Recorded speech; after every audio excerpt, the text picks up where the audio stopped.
Peuple d'Afrique, peuple du Mali, peuple de l'AES, vous êtes salués. Assalamu alaikum. Peuple du monde entier, mes salutations.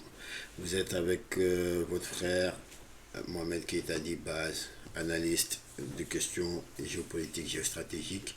Donc vous êtes sur votre émission, comme d'habitude, Baz décrypte l'actualité africaine décryptée avec Baz. Il y a un problème qui dit que le mensonge prend l'ascenseur et la vérité prend les escaliers, mais celle-ci finit toujours par s'imposer. Donc, aujourd'hui, on va revenir sur un incident et on va revenir sur une certaine propagande et sur une certaine affirmation. Et on va voir que celle-ci est totalement fausse, comme d'habitude. Avant de commencer, je voudrais juste clarifier une chose. J'ai remarqué beaucoup de gens qui disent, en manque d'arguments bien sûr, qui disent que je serais raciste. Genre je détesterais les Arabes. C'est vraiment pas me connaître. C'est vraiment pas me connaître. Pourquoi? En fait, j'ai même pas envie, j'ai pas besoin de me justifier, mais c'est vraiment pas me connaître. Je vais m'arrêter là, en fait, en vrai. Je vais m'arrêter là. Parce que moi, je sais qui je suis, je sais ce que je fais, et je sais quel type de personne je ne serai jamais. D'accord? Par contre, il y a une chose qui est claire. Moi, je combats un certain système. Je combats une certaine propagande. Et j'en ai pris la promesse devant tout le monde. Toute personne qui sortira pour venir dire des choses que j'estimerais fausses, mensongères à l'égard de mon pays, je sortirai pour lui répondre. Que ça plaise ou non. Qu'on soit amis ou non. Qu'on soit frère ou non. En fait, c'est juste comme ça. Mais de là à penser que j'aurai un problème avec les Arabes, c'est vraiment, vraiment, vraiment être, non seulement ne pas me connaître, mais aussi être malhonnête. Donc, trêve de mondanité, c'était la petite aparté pour vous expliquer un petit peu ça. Et d'ailleurs, bon, bref, on va pas rentrer dans les détails. J'en ai même entendu dire, oui, tu devrais enlever ton nom de Mohamed parce que voilà, c'est un nom arabe, tu mérites pas. Bref, écoutez, je ne vais même pas rentrer dans ces détails-là, ça n'a pas de sens. Ils m'ont dit d'arrêter d'être de faire comme si j'étais musulman, tout ça. Bref, ça vous regarde pas. Ma religion, ça ne vous regarde pas, que je sois musulman ou pas, ça ne vous regarde pas. C'est quand j'ai choisi d'être musulman, vous n'étiez pas présent. Donc, en vrai, comme j'ai dit la dernière fois, ça m'en touche une sans faire bouger l'autre. C'est aussi simple que ça. Ensuite, il y a des gens dans les commentaires qui viennent et qui ont des arguments sensés. Ceux-là, avec eux, j'essaie de parler. Parce que je trouve qu'ils ont des arguments sensés, ils viennent pas pour insulter, machin. Tout le reste, tous les trolls qui viennent pour insulter tout ça, moi c'est pas grave. Et si vous voulez jouer au con, il va falloir savoir que vous êtes tombé sur un cinquième dan. Ouais, j'en ai absolument rien à foutre. Mais bon, bref, continuons. Aujourd'hui, on va parler, vous vous rappelez, du 30 mars au 1er avril, de l'année du 30 mars au 1er avril. On a eu cet incident à la frontière Mali-Algérie, du drone qui a été abattu. Et on a l'AES qui est sorti et on a le ministre de la Sécurité intérieure qui est sorti pour expliquer les résultats de l'enquête. Et dans les résultats de l'enquête, il a expliqué que le drone était tombé à la verticale et que celui-ci était tombé 441 mètres plus loin, si mes souvenirs sont bons. 441 mètres plus loin. Ensuite, on a eu tout un tas de personnages qui sont venus pour sortir, pour faire des vidéos, pour nous expliquer que les lois de la physique étaient contre ça. Que c'était pas possible, un engin qui roulait à 200 km/h ne pouvait pas, si on coupait le moteur, ne pouvait pas s'arrêter d'un coup. Il allait continuer à machin. Et c'est pour ça que le drone a été tapé sur le territoire algérien et qu'il a continué à voler 11 km avant de s'écraser. On a essayé de leur expliquer que c'était pas logique, que ça rentrait pas dans la tête d'un homme sensé, mais ils ont continué ils ont continué dans leur truc. Et moi, comme je suis taquin et que je suis pas mal occupé sur certains sujets, j'ai suivi à peu près, j'ai suivi et couvert à peu près tout. On va dire, le récent conflit qu'il y a eu entre Iran et Israël. Et comme j'archive souvent les choses et que j'oublie pas trop, je suis tombé sur quelque chose et paf, ça m'a réveillé d'anciens souvenirs. Et je me suis dit, attends, il va falloir que je partage ça avec les amis parce qu'apparemment on m'a pris pour un teubé la dernière fois. Du coup, je suis allé regarder la VAR. Donc, on va aller voir ça ensemble et on va faire appel à la VAR. Vous vous rappelez de cette vidéo Mais violer l'espace aérien algérien.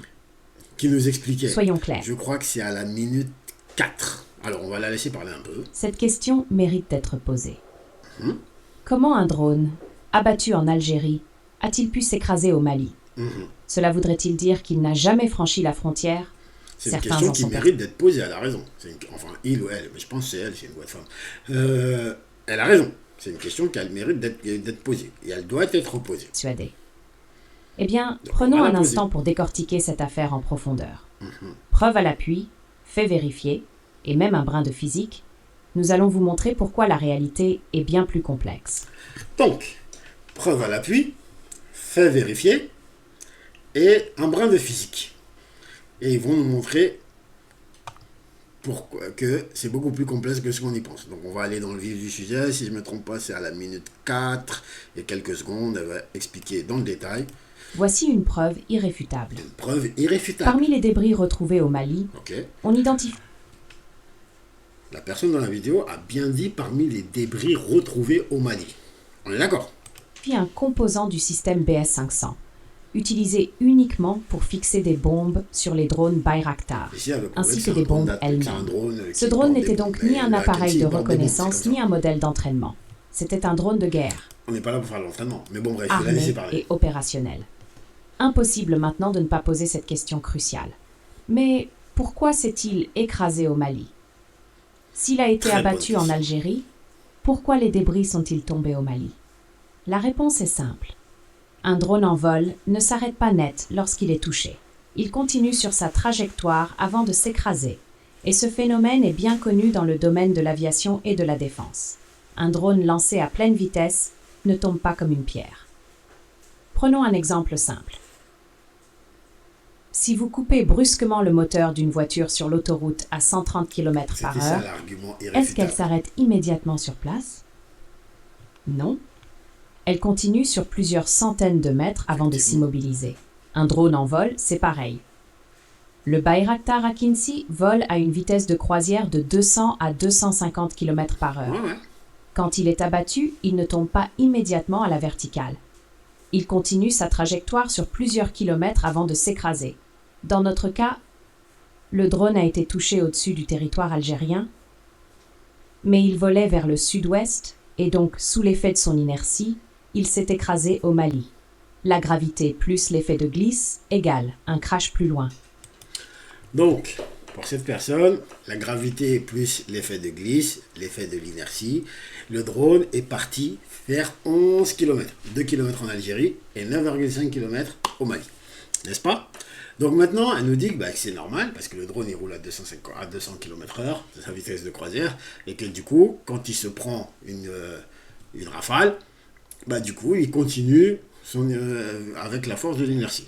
Et moi, ce que j'avais dit à l'époque, je suis encore allé regarder la VAR, je me souviens, je l'avais expliqué, mais qu'est-ce qui se passe si la voiture qui roule à 200 km/h, tu coupes pas le moteur, mais qu'elle se prend une roquette en pleine face? Qu'est-ce qui lui arrive? Est-ce qu'elle continue de rouler? Ou est-ce qu'elle s'arrête net? Ou est-ce qu'elle voltige? Qu'est-ce qui se passe? Bien sûr, j'ai pas reçu de réponse. On m'a insulté encore une fois dans les commentaires, mais ça maintenant j'ai l'habitude. Et d'ailleurs, je réponds pas aux insultes en fait, parce que à titre personnel, et je l'ai déjà expliqué, c'est la réponse des faibles d'insulter. Quand tu as des arguments, tu les poses, c'est tout. Mais après, moi, comme j'ai dit encore une fois, ça m'en touche une sans faire bouger l'autre. Vraiment. Donc, continuons. Moi, j'ai fait appel à la VAR, d'accord? J'avais expliqué ça à l'époque. J'ai vu certains fanfarons aussi qui ont fait des scientifiques. C'est la chaîne, elle s'appelle CNN. Elle s'appelle CNN, on va regarder celle-ci. C'est la chaîne CNN, d'accord? Ce CNN ici, qu'est-ce qu'ils nous disent? Bon, on a quitté la voiture en Algérie, mais écrasé au Mali, la vérité qui dérange. Alors ils font tout un blabla, tout en disant que oui, c'est trompé, c'est pas un TP2, c'est un Akinci, mais voilà, ce qu'ils ont dit reste vrai. Mais voilà, ils expliquent comme quoi le drone a été tapé à 2 km ou à 1,6 km en Algérie, mais que c'est nous ensuite que le drone a plané pendant 11 km et que c'est normal, c'est la science. Et ça, il nous donne un exemple. Qu'est-ce qu'il nous dit? Il nous dit, je vais laisser expliquer. Un drone en vol ne s'arrête pas net lorsqu'il est touché. Il continue sur sa trajectoire avant de s'écraser. Et ce phénomène est bien connu dans le domaine de l'aviation et de la défense. Un drone lancé à pleine vitesse ne tombe pas comme une pierre. Prenons un exemple simple. Par heure, est-ce qu'elle s'arrête immédiatement sur place? Non. Elle continue sur plusieurs centaines de mètres avant de s'immobiliser. Un drone en vol, c'est pareil. Le Bayraktar Akinci vole à une vitesse de croisière de 200 à 250 km par heure. Bon, ici on va s'arrêter là. Vous voyez un petit peu? En fait, quand on n'a pas d'éléments, on aboutit à des choses comme ça. En fait, quand on a un peu de preuves, ça c'est une défense. Est-ce que ça c'est une défense? Ici, la personne elle nous explique que, en gros, quand on tape le drone, bon, il peut planer pendant plusieurs kilomètres. Parce que, en fait, elle va nous expliquer comme quoi le drone était rentré, enfin volé côté sud-ouest, ce qui n'a pas de sens, parce que nous on est, en fait, bref, continuons. Il nous dit que, par exemple, si tu roules une voiture à 130 km/h sur une autoroute et que tu éteins le moteur d'un coup, est-ce que la voiture elle va continuer à rouler ou est-ce qu'elle va s'arrêter immédiatement? Elle dit non, elle va continuer à rouler sur plusieurs centaines de kilomètres, enfin plusieurs centaines de mètres. Moi, je ne suis pas un teubé, j'ai posé la question. Je suis allé dans les commentaires, j'ai posé la question. Je leur ai dit ici. Mais en fait, ce que j'ai remarqué, c'est qu'ils m'ont, en fait, ils ont, comment dire, dès qu'elle a vu la question, en fait, ce qu'elle a fait, c'est qu'elle a mis en masqué cet utilisateur du truc. Donc en fait, personne ne le voit ce commentaire. D'ailleurs, c'est pour ça que je la mets dans la vidéo, sinon c'est des gens qui sont insignifiants. Mais regardez, en fait, la réponse à cette question, elle est simple. Maintenant, pour répondre à cette question, moi je vais lui poser une autre question. Est-ce que sa voiture qui roule à 130 km/h sur l'autoroute, est-ce que si tu lui envoies un missile sol-sol pour la dégommer, est-ce qu'elle continue à rouler ou elle s'arrête immédiatement? Donc là, vous avez tous vu la VAR, n'est-ce pas? La vidéo avait dit ses arguments et moi j'étais venu, j'avais dit mes arguments en expliquant que, bon, maintenant, vu qu'on nous parle de voitures qui roulent à 130 km sur l'autoroute et qu'on coupe le moteur, est-ce qu'elle s'arrête tout de suite? Effectivement, elle ne s'arrête pas tout de suite. Elle va continuer grâce à la force de l'inertie qu'elle avait lorsqu'elle roule. D'ailleurs, si tu fais ça, tu risques de faire un accident. Ouais, tu vas faire des tonneaux. Mais bon, bref, c'est une autre histoire. Du coup, moi, j'ai posé la question. J'ai dit, mais qu'est-ce qui se passe si cette même voiture qui roule à 130 km, au lieu de couper le moteur, parce que là, le drone, on ne lui a pas coupé le moteur, on lui a tiré dessus. Qu'est-ce qui se passe s'il se prend un missile sol-sol? Est-ce qu'il continue à rouler? Eh bien, on m'a insulté de tous les noms comme d'habitude, et ensuite on a des commentaires comme ça, par exemple dans la vidéo qui est du ministre des Affaires étrangères qui expliquait cette affaire.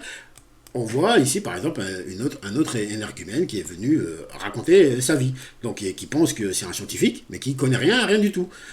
Du coup, il dit l'Algérie ne va pas informer machin. Physiquement. Regardez, hein, parce que dans le communiqué, ils expliquaient que le drone était tombé à la verticale et s'était crashé 441 mètres plus loin. Il dit que physiquement, aucun aéronef ne tombe en verticale, vu sa forme aérodynamique. Il peut rester en vol en perdant de l'altitude, donc la distance du point de son toucher et le point de l'écrasement peut prendre des kilomètres. Ça dépend de l'altitude et de la manière du destruction. Surtout s'il s'agit d'un brouillage, où les opérateurs perdent le contrôle. Le drone petit peut même chuter sur Bamako. Bon, déjà, il ne connaît pas la distance entre Tizawaten et Bamako. 1600 km, s'il fait ça, c'est qu'il n'a pas été touché. Bon, bref. Les gens pensent que c'est parce qu'ils utilisent des mots compliqués ou des mots qui ressemblent à des mots scientifiques que c'est pour ça qu'ils ont raison. Maintenant, nous, on va monter des preuves. Regardez, ça s'est passé le 22, je crois. Le 22 juin. Ici, c'est en Iran. Pendant la guerre, enfin pendant le conflit qu'il y a eu là pendant ces 2 jours, le 22 juin, l'Iran a abattu un drone Hermès 900 sur son territoire et vous allez voir la trajectoire de descente. Le drone a été abattu, il descend tout droit. Regardez, c'est un drone Hermès 900. Je vais vous montrer ça ressemble à quoi. Alors, on va vous montrer ça ressemble à quoi. Drone Hermès 900. Parce qu'on ne raconte pas des conneries, nous on ne raconte pas des bêtises. On n'est pas là pour raconter des bêtises. Il ressemble un peu au RQ Reaper 9 américain. Vous voyez, c'est ce genre de truc. Et quand on regarde, ce drone, est-ce qu'il est tombé à la verticale? Maintenant, tous les trolls qui viennent dans mes commentaires, je veux vous entendre. Est-ce que ce drone est en train de tomber à la verticale ou est-ce qu'il a plané sur des kilomètres? Ou bien il n'était pas en vol, il n'avait pas de force d'inertie, ce drone. Ou Expliquez-moi, je veux savoir. Je veux savoir. Ça s'est passé en Iran il y a moins d'une semaine. C'est frais, ça sort du four tout de suite. Je vous ai dit, cette vidéo, elle va pas être longue. Ça va être net, précis et expéditif. Maintenant, moi, je veux qu'on m'explique ça. On a tous vu ici ce drone tomber à la verticale. Il est tombé à la verticale, oui ou non? Moi, c'est tout ce que je veux savoir. Vous voyez, il n'y a pas de doute là-dessus. Là, c'est le drone, il tourne, mais il tombe bien à la verticale. Il suffit de regarder les traînées de fumée, si vous ne comprenez pas. Donc maintenant, soit on fait les choses honnêtement, et on se dit les choses honnêtement. Depuis le départ de cette histoire, moi, je l'ai dit. J'ai dit, cette histoire, il n'y a que la diplomatie qui peut la terminer. Maintenant, si vous voulez jouer les fanfarons, si vous voulez jouer les machins, comme j'ai dit, si vous voulez jouer au con avec moi, pas de problème. Comme j'ai dit, vous êtes tombé sur un 5e dan. Moi, j'en ai rien à foutre. S'il faut aller sur le terrain de la vanne et des machins, vous inquiétez pas. Je vois que déjà dans les commentaires, il y en a qui commencent à s'énerver. Moi, c'est pas grave. Moi, j'ai l'habitude de vos bêtises. Moi, je vous connais. J'ai l'habitude de vos bêtises. Donc, maintenant, qu'est-ce qu'on fait? Dites-moi, qu'est-ce qu'on fait? Donc, je vous laisse avec cette question. Vous y répondez dans les commentaires. Si vous voulez vous énerver et m'insulter, il n'y a pas de problème. Moi, j'insulterai personne. Mais par contre, je vais souvent vous demander votre certificat médical. Ça, par contre, vous ne pouvez pas me l'enlever. C'est mon petit kiff. Je viens, hop. Si tu racontes des bêtises, je te demande ton certificat. Si tu n'es pas en mesure de le présenter, je ne parle pas avec toi. C'est aussi simple que ça. Parce que les gens qui viennent pour insulter, moi, j'ai pas le temps, tu vois. Déjà, j'ai pas le temps. De 2, j'ai pas envie d'être de mauvaise humeur. Et de 3, ou même de 1 d'abord, c'est interdit en fait. En fait, il y a certaines choses où on n'a pas le droit. Et même l'honneur ne permet pas ça. Donc, sur ce, assalamu alaikum.